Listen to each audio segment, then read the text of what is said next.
it's a lionfish, and the lionfish is trying to be saved by the shark. And this lionfish is trying to stay hurting the shark. The shark is saying and the shark is saying ow.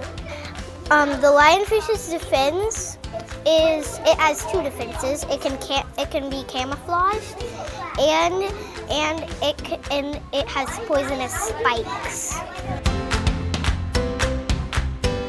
This is a hard-shell turtle. The sea turtle's defense is camouflage and its hard shell.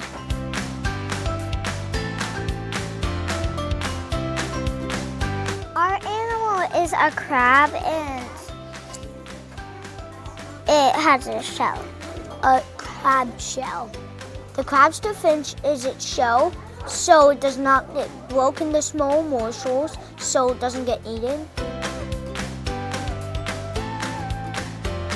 So this is when the pufferfish is like puffed up, and the animal's defense is like the spikes.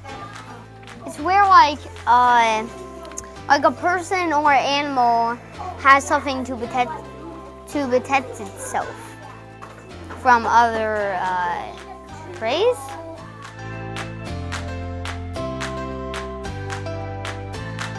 This is a turtle, and it is showing shell and camouflage. This is our turtle, and it's showing its shell and camouflage.